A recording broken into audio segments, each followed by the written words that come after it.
Hello बच्चों, welcome to ई रसायन। कैसे हैं आप लोग? आई होप आप लोग सब अच्छे होंगे और पढ़ाई कर रहे होंगे।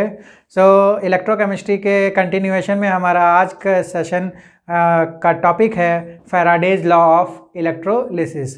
तो जैसा कि हम लोगों ने लास्ट वीडियो में बच्चों इलेक्ट्रोलिटिक सेल के बारे में पढ़ा था, तो आज हम लोग फैराडेज लॉ के बारे में देखेंगे कि उन्होंने इलेक्ट्रोलिसिस से संबंधित कौन कौन से लॉ दिए। तो फैराडेज ने हम लोगों को दो लॉज दिए। तो आइए डिस्कस करते हैं हम लोगों का first law, Faraday's first law. तो बच्चों आइए देखते हैं हमारा first law. The amount of substance liberated at the electrode is directly proportional to the quantity of the electricity passed.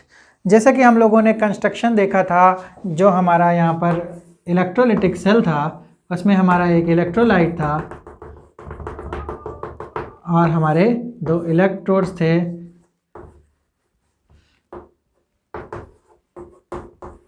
जो ये इलेक्ट्रोड्स थे, इससे हम लोग क्या कर रहे थे, इलेक्ट्रिसिटी सप्लाई कर रहे थे। और यहाँ पर हम लोगों का हो रहा था केमिकल चेंज, और एनोड और कैथोड पर हमको डिफरेंट केमिकल्स प्रोडक्ट फॉर्म हो रहे थे। तो बच्चों यहाँ पर जो अमाउंट ऑफ सब्सटेंस लिबरेटेड, जो हमारे कैथोड और एनोड पर जो सब्सटेंस फॉर्म हो रहे थे या लिबरेट हो रहे थे, उसका जो अमाउंट है वो directly amount of substance directly proportional है क्वांटिटी ऑफ इलेक्ट्रिसिटी पास। जो यहाँ से इलेक्ट्रिसिटी पास करवाई जा रही है उसके डायरेक्टली प्रोपोर्शनल है। अगर हम इस क्वांटिटी ऑफ इलेक्ट्रिसिटी पास्ड को Q लिख लेते हैं और इस अमाउंट ऑफ सब्सटेंस को अगर हम W से शो करते हैं तो W is directly proportional to Q। तो बच्चों यहाँ पर this is amount of substance liberated and this is Q, it is known as quantity of electricity passed. तो अगर हम लोग यहाँ पर एक इक्वल टू का साइन लगाते हैं तो हमें यहाँ पर एक कांस्टेंट की नीड होगी and this constant is known as Z। इस कांस्टेंट को हम लोग इलेक्ट्रोकेमिकल इक्विवेलेंट भी बोलते हैं। और यहाँ पर Q को अगर हम लोग ओपन करते हैं तो Q इज इक्वल टू होता है हमारा I इंटू T। तो अगर हम लोग यहाँ पर इस Q की वैल्यू पर लिख देते हैं तो हमारा फॉर्मूला बन जाता है W is equal to ZIT। Here I is equal to current, T is equal to time and W is equal to the amount of substance, Z is equal to electrochemical equivalent। तो बच्चों this is our first law, first Faraday's law of electrolysis. आइए हम लोग अब बात करते हैं second law की। हम लोग अपना second law, when the same quantity of electricity is passed through different electrolytes, then the amount of substance liberated at electrode is directly proportional to their chemical equivalent। तो हम लोगों ने फर्स्ट लॉ में देखा बच्चों कि जो हमारा इलेक्ट्रोलाइटिक सेल था उसमें हम लोग जितनी क्वांटिटी ऑफ इलेक्ट्रिसिटी को पास कराते थे, उसके बाद जो हमारा अमाउंट ऑफ सब्सटेंस लिबरेट हो रहा था वो उससे डायरेक्टली प्रोपोर्शनल था। तो जो हमारा अमाउंट था वो उस वहाँ पर हम लोगों ने देखा कि वो क्वांटिटी ऑफ इलेक्ट्रिसिटी से डायरेक्टली प्रोपोर्शनल था, यानी उस पर डिपेंड कर रहा था।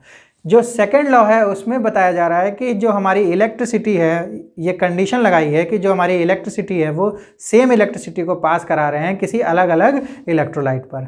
तो जो उसमें अलग अलग जो अमाउंट लिबरेट होने वाला है वो डिपेंड करेगा उसके केमिकल इक्विवेलेंट पर। अब देखते हैं कि ये क्या चीज़ है कि जो केमिकल इक्विवेलेंट बच्चों होता है वो हमारा होता है एटॉमिक मास अपॉन चार्ज। ये तो हमारा इसका फॉर्मूला होता है। जनरली हम लोग एक एग्जांपल से देखते हैं कि जैसे हमारा ये Na पॉजिटिव है, Na पॉजिटिव को रिड्यूस होने के लिए हम लोगों को चाहिए 1 इलेक्ट्रॉन।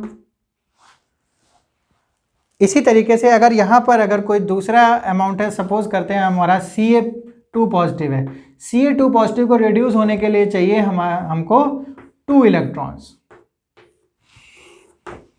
तो Na पॉजिटिव को और Ca2 पॉजिटिव को रिड्यूस होने के लिए अलग अलग अमाउंट की इलेक्ट्रॉन्स चाहिए, या दैट मीन्स अलग अलग हमारा चार्ज चाहिए। तो इसलिए वो डिपेंड करेगा अपने अपने इक्विवेलेंट पर। तो इस तरीके से हम लोग डिसाइड कर रहे हैं कि जो हमारा अमाउंट ऑफ सब्सटेंस होगा वो किस पर डिपेंड कर रहेगा, उसके केमिकल इक्विवेलेंट पर। इसी तरीके से अगर हमारा Al का हमारा कैटायन हुआ तो उसको रिड्यूस करने के लिए कितने यहाँ पर इलेक्ट्रॉन लगने वाले हैं, 3 इलेक्ट्रॉन्स। तो अलग अलग तरीके के जो कैटायन हैं उनके लिए अलग अलग हमारे इक्विवेलेंट होगा, उसका इक्विवेलेंट, क्योंकि जो इक्विवेलेंट है वो हमारे चार्ज पर डिपेंडेंट है। तो बच्चों इस तरह हम लोगों ने देखे कि इलेक्ट्रोलिसिस में फैराडेज ने हम लोगों को 2 लॉ दिए, और वो 2 लॉ थे। सबसे पहला लॉ था कि जो हमारा क्वांटिटी ऑफ इलेक्ट्रिसिटी है वो डायरेक्टली प्रोपोर्शनल है अमाउंट के जो भी लिबरेट हो रहा है, और जो सेकंड लॉ था उसमें कंडीशन थी कि अगर same quantity of electricity pass कराई जाती है विद डिफरेंट इलेक्ट्रोलाइट्स तो जो हमारा अमाउंट होगा जो लिबरेट होगा वो डायरेक्टली प्रोपोर्शनल होगा हमारे केमिकल इक्विवेलेंट के। बच्चों अब हम लोग देख लेते हैं कि कैसे अमाउंट ऑफ चार्ज या क्वांटिटी ऑफ चार्ज इलेक्ट्रॉन से कैसे रिलेट होती है। तो आइए देखते हैं। अगर कोई let's take an example of Ag plus.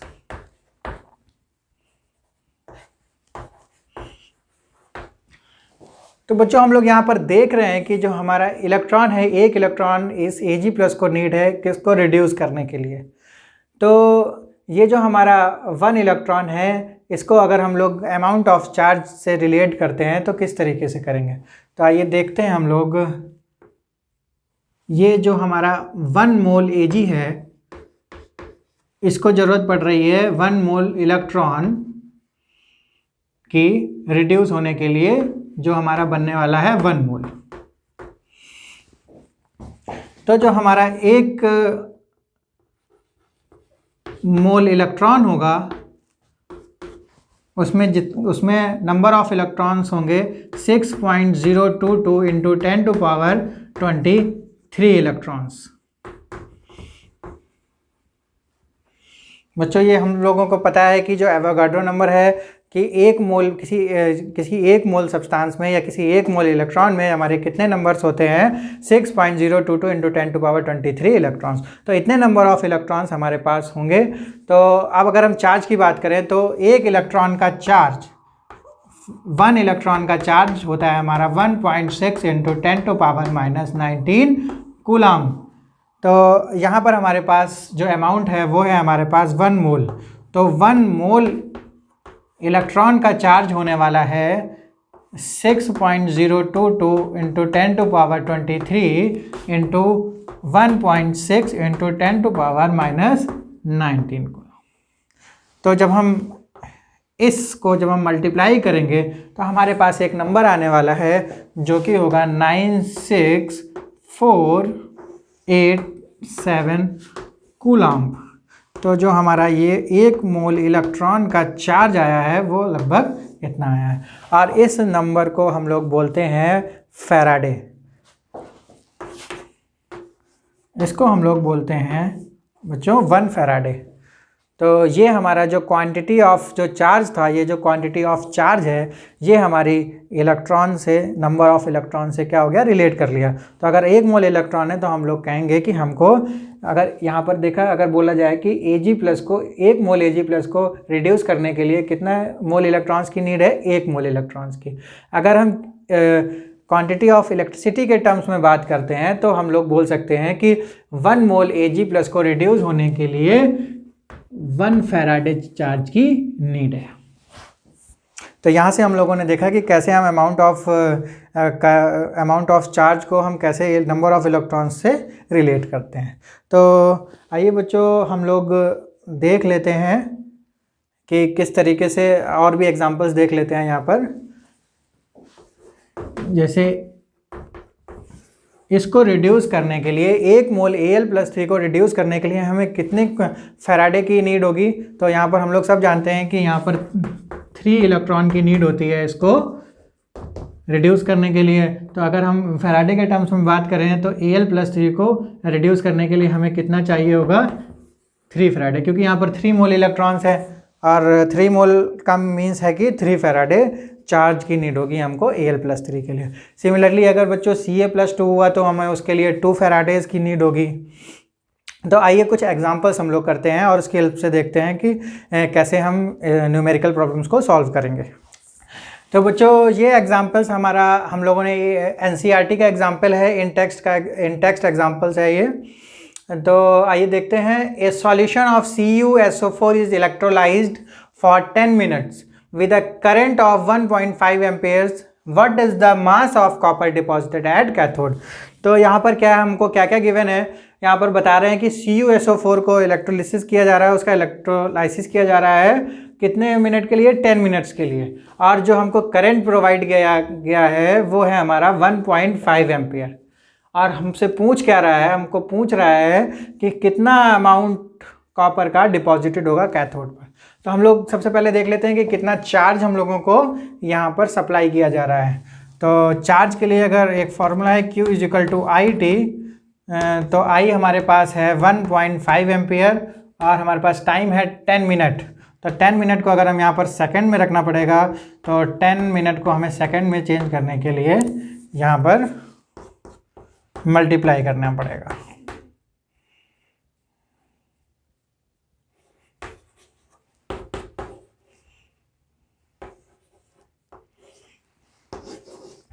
तो हमारा यहाँ पर चार्ज आ गया है 900 कूलम, 900 कूलम हमारा 900 कूलम यहाँ पर चार्ज आ गया है।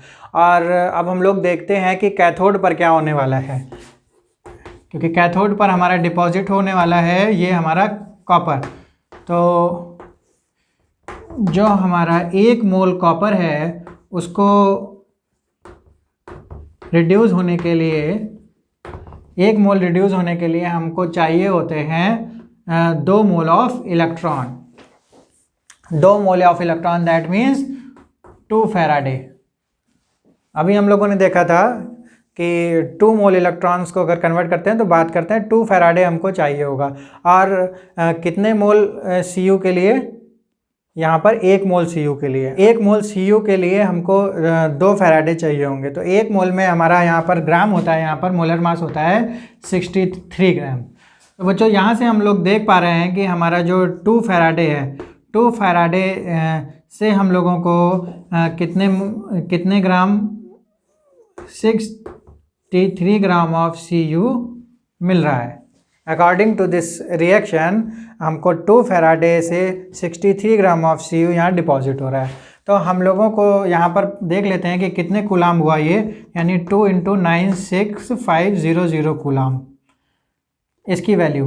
तो इस इतने से हमको इतना ग्राम Cu मिल रहा है। तो अगर 1 कूलाम की बात करें तो यहाँ पर हो जाता है हमारा 63/2 × 96500। अब हम लोगों को कितने अमाउंट के लिए ये कैलकुलेट करना है। हमारे पास चार्ज जो है वो है 900 कूलाम। हमारे पास जो इलेक्ट्रिसिटी का चार्ज है, अमाउंट क्वांटिटी ऑफ इलेक्ट्रिसिटी है वो है यहाँ पर 900 कूलाम। तो हम लोग यहाँ से निकाल लेते हैं 900 कूलाम इट शुड बी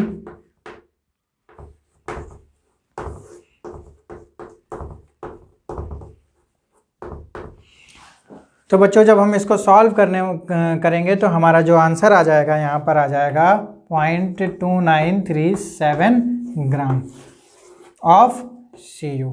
तो जैसा कि हम लोगों ने यहाँ पर देखा था कि 2 फैराडे दैट मीन्स 2 × 96500 कूलाम से हमको 1 mole of Cu that means 63 gram of Cu मिल रहा था। तो हम लोगों ने मैथमेटिकल ऑपरेशन से हम लोगों ने निकाल लिया कि हमको 900 कूलाम में कितना Cu डिपॉजिट होने वाला है। तो हमारे पास ये वैल्यू आई है 0.2937 ग्राम ऑफ Cu हमारे पास डिपॉजिट होगा। तो बच्चों आई होप कि ये इस तरीके के क्वेश्चन अगर आगे आएंगे तो आप लोग इजीली उसको हैंडल कर लोगे। तो आइए देखते हैं एक और question. How much electricity in terms of Faraday is required to produce 10 gram of Ca from molten CaCl2। तो हमको इलेक्ट्रिसिटी की क्वांटिटी पूछ रहा है यहाँ पर, और किसके टर्म में, फैराडे के टर्म्स में पूछ रहा है। और इलेक्ट्रोलिसिस होना है हमारा CaCl2 का। तो आइए देख लेते हैं CaCl2 का जब हम लोग स्प्लिट करेंगे तो हमारा बनने वाला है कैल्शियम आयन N+2Cl। तो हमारा जो पूछ रहा है वो हमारा पूछ रहा है 10 ग्राम ऑफ Ca।